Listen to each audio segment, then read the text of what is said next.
everybody, and happy International Women's Day from Become the Voice.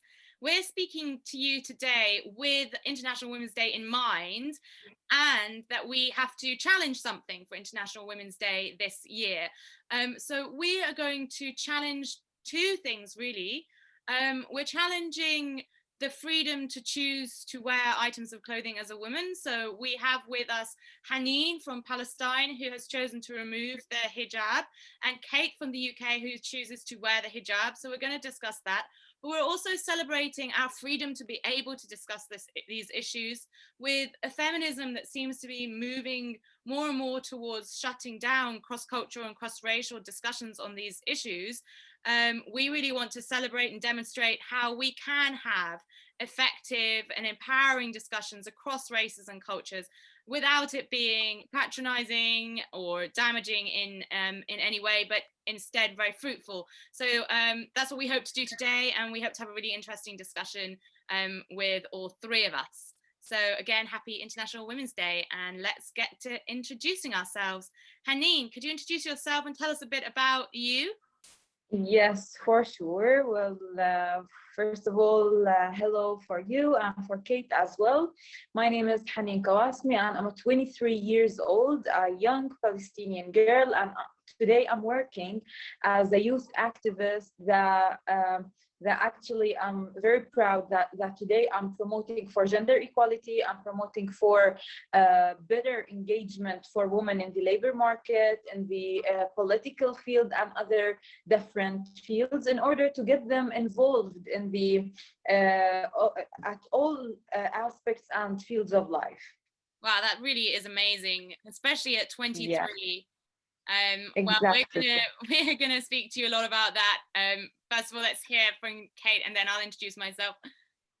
Yeah, hi, I'm Kate. I'm a master's degree student at the University of Exeter, studying conflict, security and development.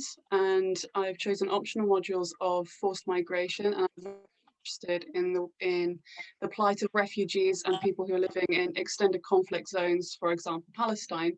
I also have Palestinian relatives in Gaza. My husband and my in-laws are all from Gaza. My daughter is half Palestinian, so Palestinian issues are something that are very important to me.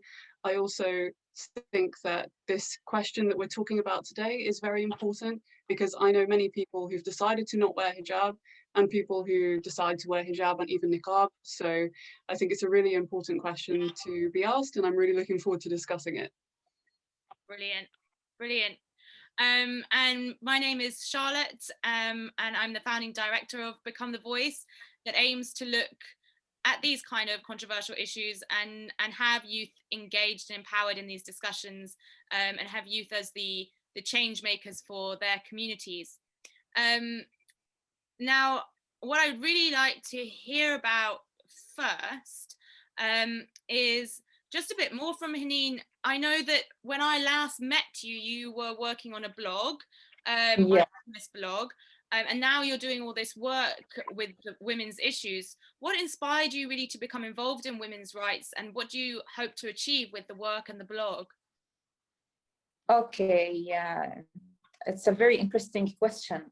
Actually, the moment I realized that that I'm highly interested in human rights in general and women's rights in specific, I realized that, or I got the idea where I have to develop something special for me to get my voice heard through social media, through writing. Actually, especially because I use articles on women's rights and women's issues by using different feminist theories and from different feminists' point of view. So I decided after the death, or let me say, after Isra Ghraib, when she was killed by her family, I decided to promote or to give much more attention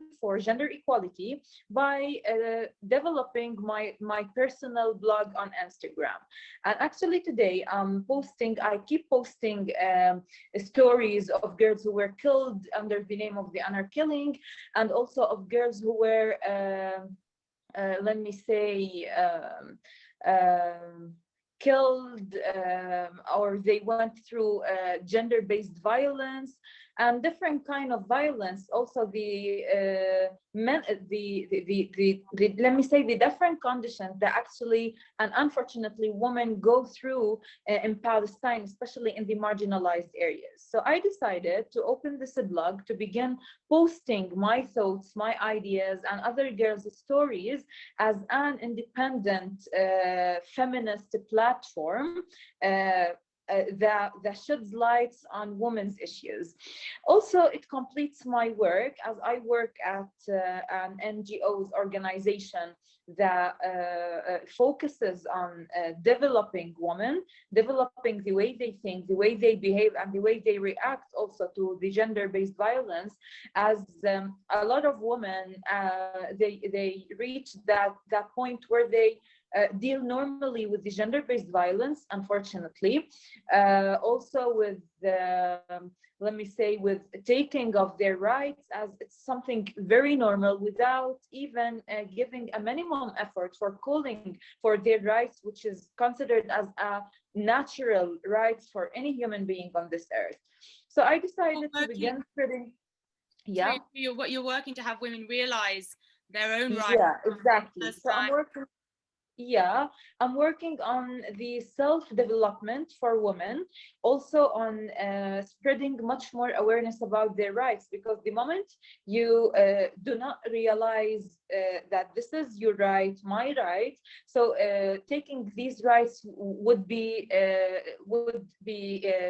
taken easily without even realizing that you are depriving from your rights. So I decided to begin spreading much more awareness even to the small circle that surrounds me, including friends, family, and so on. I think I mean, that interests me a lot, the realization of rights in the country.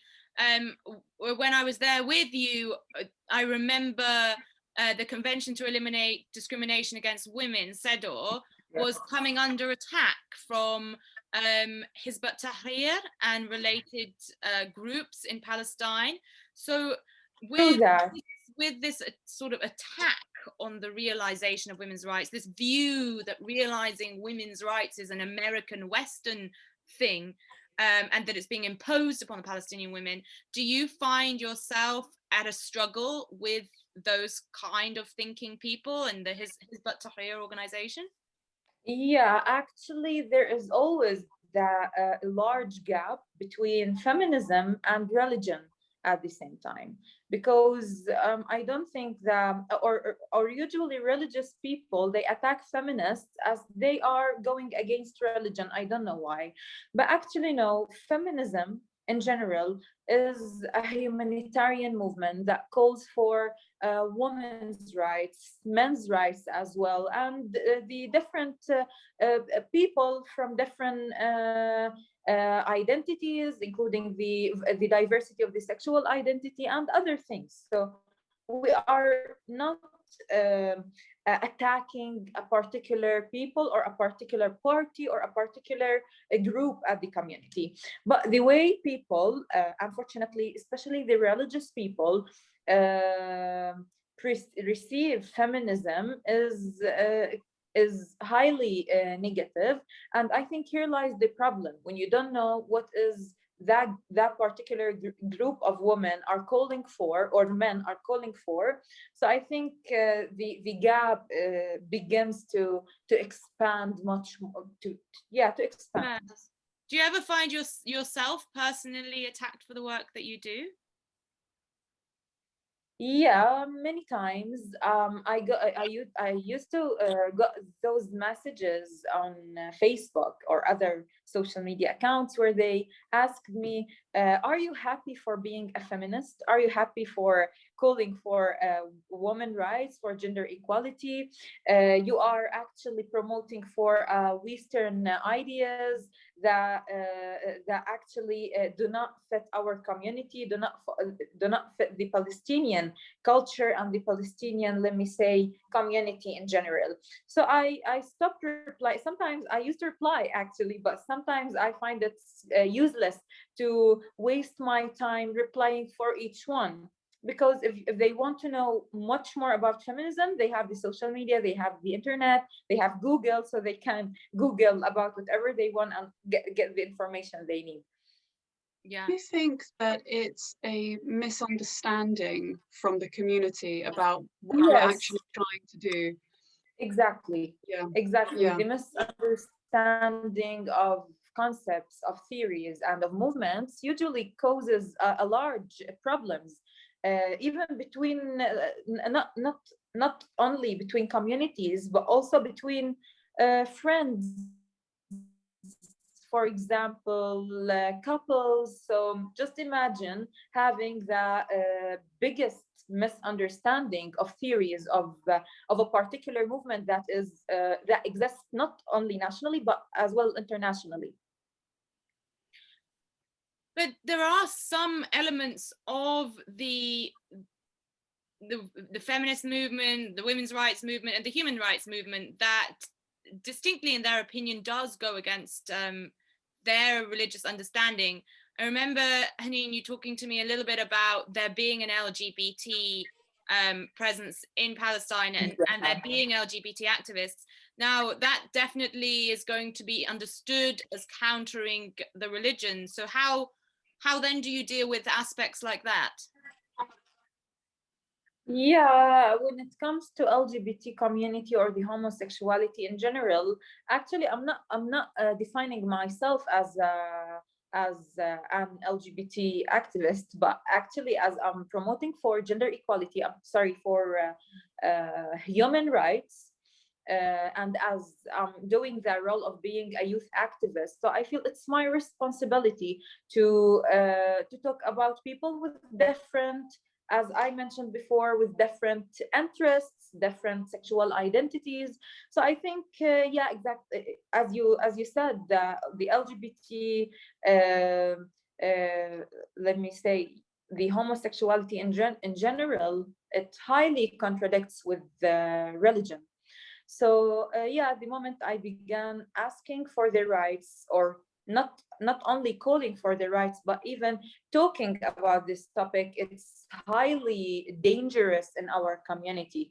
Not only from religious people, but people in general still do not accept the LGBT community as something normal, as something you have to deal with it normally, as people that they exist between us normally. So they usually find them as queer people who are completely different with us, and who chose to be queers by, yani, let me say, um, yani, it was their own choice. I mean, So it's many long, things, yeah. So this topic is still is a very sensitive topic very to new. be discussed in our community. It's a very new topic to enter the discourse for Palestine. I mean, Yeah, the Palestine Palestinian.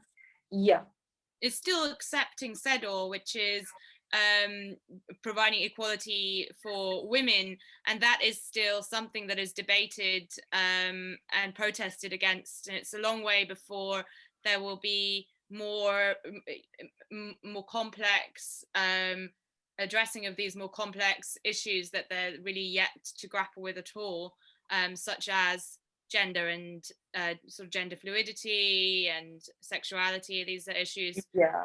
I think you're incredibly brave and very inspiring to be discussing. But I guess that we remain here discussing international women's rights because it's something that we can discuss, and Palestine is at a place where it is starting to work on women's rights and implement said law, and it is starting to make tracks. It is wonderful to know that there are youth like you that are ready for the next step too. So that is brilliant. Thank you so much. I would like to hear a bit about, I guess, from both of you about your views on the hijab. So if we kind of move on a little bit, and Haneen, could you first tell me, or actually no, I think maybe the other way around would be more interesting. Kate, could you tell me about your decision to wear the hijab and your experience of wearing it, and the sort of the wonderful aspects and then the more negative aspects I know you've told me about in wearing it in the UK? I've been wearing hijab since 2014.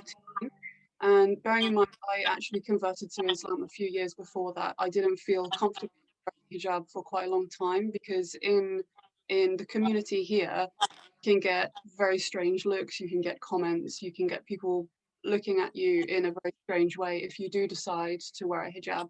And to me, I think a lot of people have looked at me and thought that maybe I'm sort of wearing another color's clothes, and that I don't really fit with a hijab.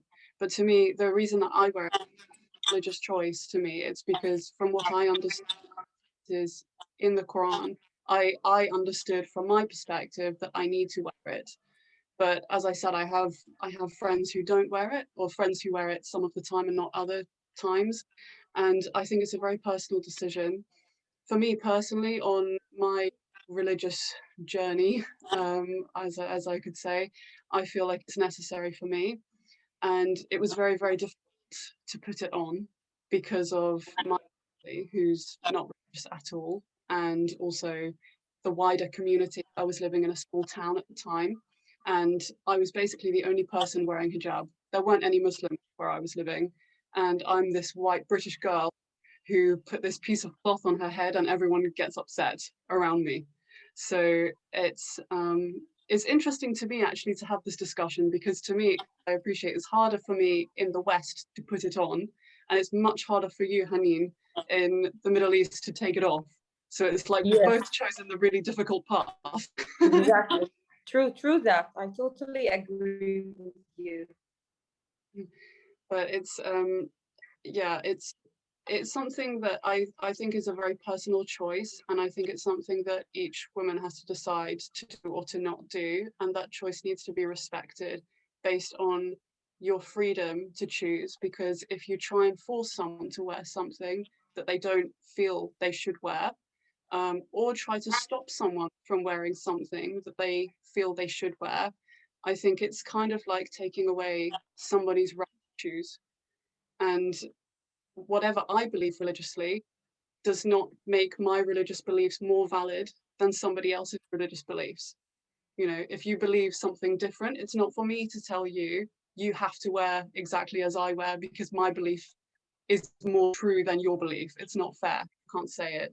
So that's why I choose to wear it. And that's why I would advocate for anyone who decides to wear it or to not wear it. It's a choice.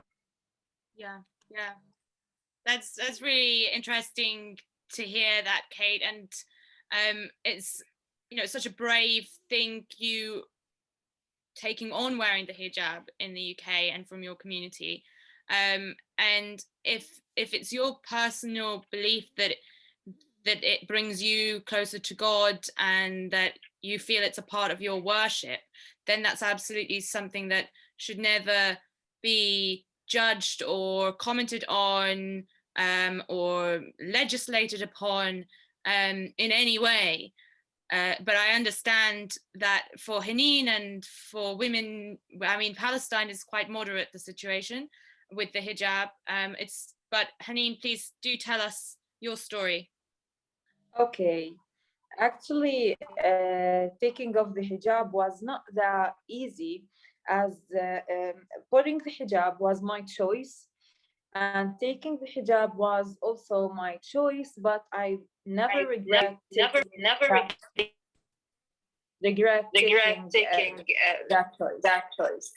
So actually, but I'm hearing my voice. Yes. Have you got two videos open at the same time? That's okay. That's okay. Actually, what I was saying, that taking off the hijab was not that easy, especially when it comes to the Palestinian community, and when they get used to see you as a girl who was wearing a hijab. I wear it for actually for 3 years. Then after 3 years, I realized that actually it does not represent who I am. It does not represent the person, does not represent my interest as well. So as I believe that calling for gender equality and being completely free from that slavery, I don't need anything to label me as a Muslim or as any other. Let me say, people, I don't have to be defined by any kind of things, even when it comes to if it is a piece of cloth. So I realized that point, that being Haneen is being Haneen without wearing anything that defines who I am today. So I decided to take off the hijab. And actually, I think I was a little bit lucky, as I have a supportive family. So my family were not like any family when it came to this point. They were supportive, and they did not attack me for taking this decision, but it was my own decision. And today I think, yeah, it's 10 times better for me than before. But unfortunately, I was attacked by a few number of people in the community, even people who I've never talked to them before. They were sending me an annoying messages about why did you take off your hijab, and questions like these questions. So actually, I believe that it's a personal choice whether you wear it or you take it.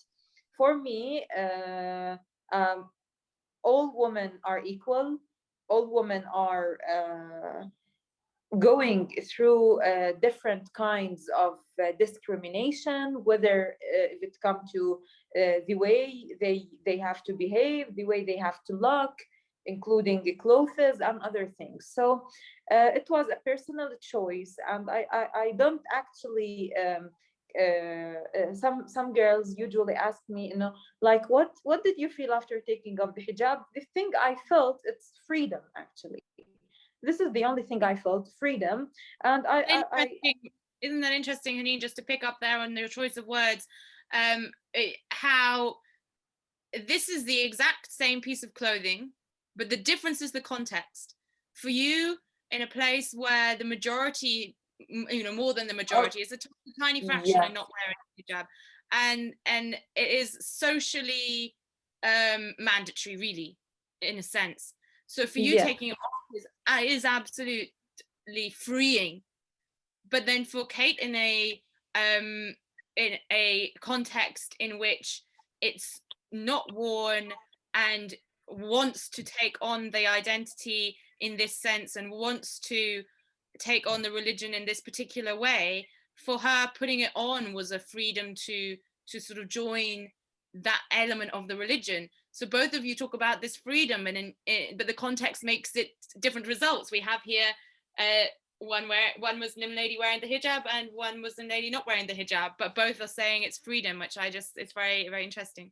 I think yeah. it's I very think, as well, with the yeah, idea that your family were generally not having any issues with you removing it, and you didn't have too many problems. I did have some problems, which I'm not going to go into because it's on social media, but but I think it's interesting that even now there's this idea that your family has to approve. It's not valid enough that it's your opinion. You have to seek the approval of your family. You have to be concerned, is your family okay with it or not?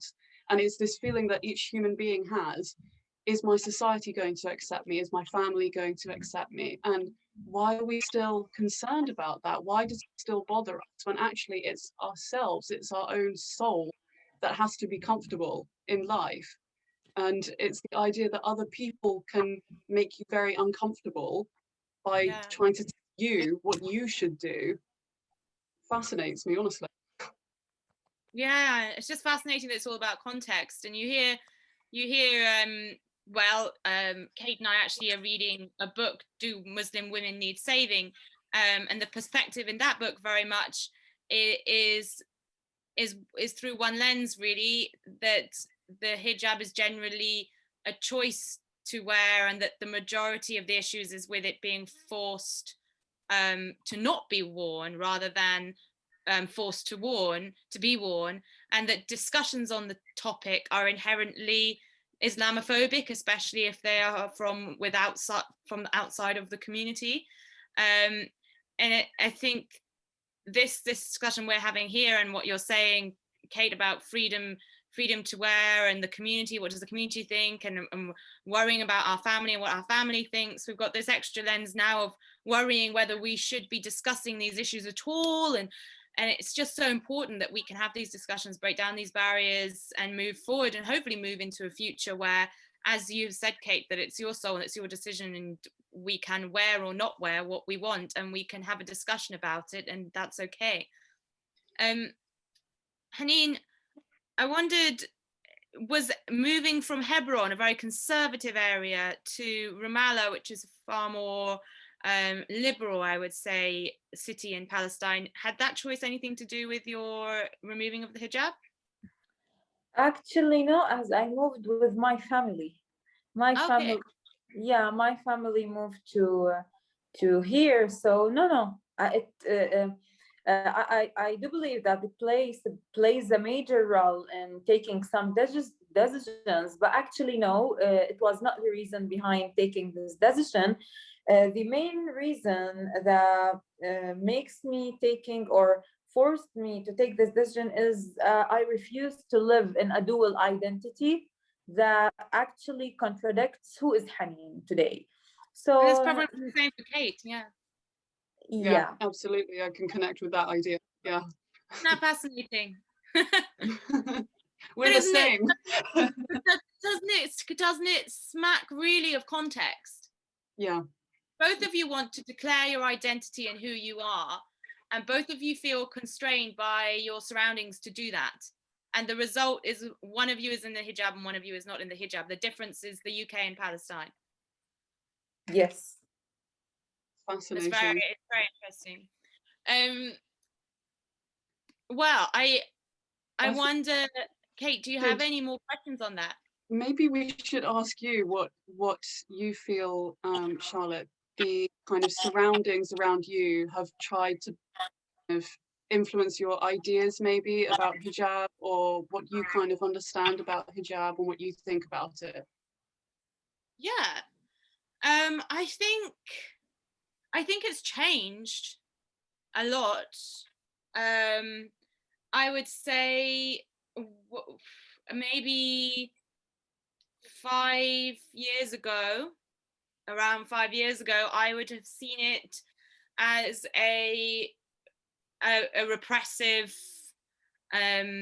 piece of clothing that was about controlling women, and was about women being property of their family, and property then of their husbands.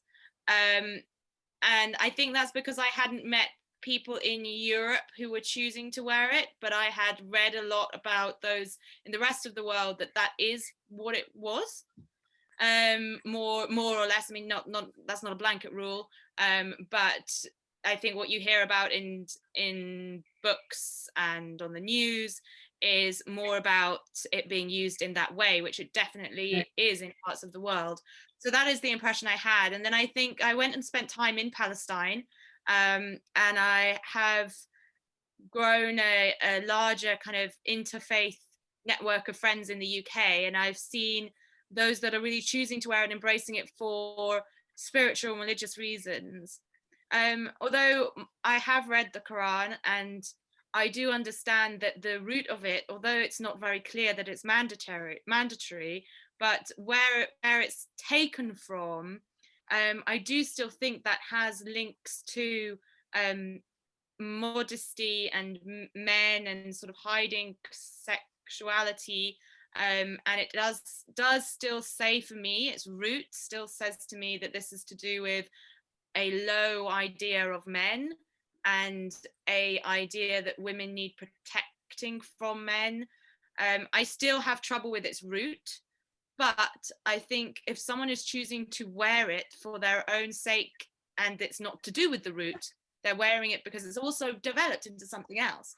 You know, the hijab is developed into an identity piece for Muslim women across the world, and it has developed much like I used to wear the Christian cross when I would say I'm agnostic now, but when I was particularly Christian, I would wear that because it reminded me of my identity. It said to others what my identity was, and I felt it reminded me more to pray. It helped me be more connected. It was a constant physical reminder for me of that part of my who I was.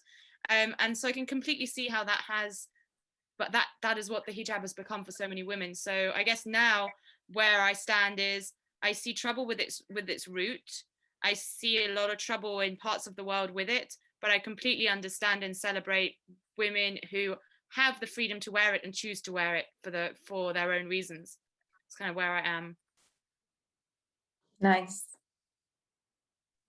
Okay. Is that all right? It's nerve-wracking though, speaking on it, because what's really happened in the last year or so has been this complete sort of aggression towards white women from non-religious minorities being told that they shouldn't speak on these topics.